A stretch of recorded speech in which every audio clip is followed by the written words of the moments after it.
आज ही Doubtnut app download करें। Doubtnut पर होगा अब आपके सभी मैथ्स, केमिस्ट्री, फिजिक्स और बायोलॉजी डाउट्स का सफाया। बस अपने क्वेश्चन की फोटो खींचो, उसे क्रॉप करो और तुरंत वीडियो सोल्यूशन पाओ। Download now. इस प्रश्न से पूछा निम्नलिखित व्यंजकों में से कौन कौन बहुपद है और कौन कौन नहीं। बहुपद होने पर उसकी घात ही बतानी है। ठीक है, तो सबसे पहले हमें देखना है कि बहुपद है या नहीं ये व्यंजक। अगर ये बहुपद है तो इसकी घात ही बतानी है। तो सबसे पहले बहुपद होता क्या है। बहुपद में एक शर्त होती है जो प्रत्येक चर की घात हो वो पूर्ण संख्या में होनी चाहिए। प्रत्येक चर की घात पूर्ण संख्या होनी चाहिए। ठीक है, तो पूर्ण संख्या क्या होता है फिर। तो पूर्ण संख्या हमारे पास होती है 0,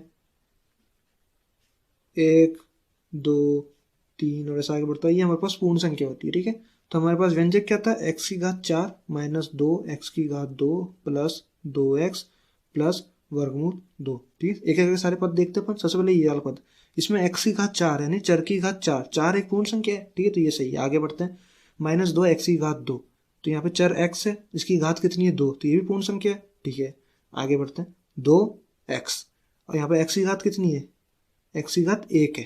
ठीक है, x की घात 1 1 से हो जाता है, तो ये भी पूर्ण संख्या है। आगे बढ़ते हैं, ये हमारे अचर राशि है। तो अचर राशि को मैं क्या लिख सकता हूँ, वर्गमूल 2 गुणा x की घात 0।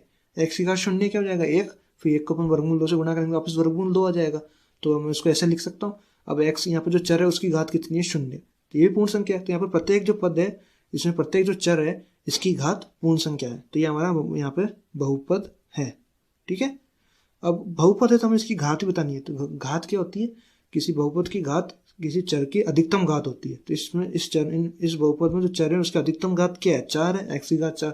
तो इस पूरे बहुपद की घात 4 है। ठीक है, थैंक यू। क्लास 6 से 12 से लेके नीट, IIT, जेईई मेंस और एडवांस के लेवल तक 10 मिलियन से ज्यादा स्टूडेंट्स का भरोसा। आज ही डाउनलोड करें डाउटनेट ऐप या व्हाट्सएप कीजिए अपने डाउट्स 8400 400 400 पर।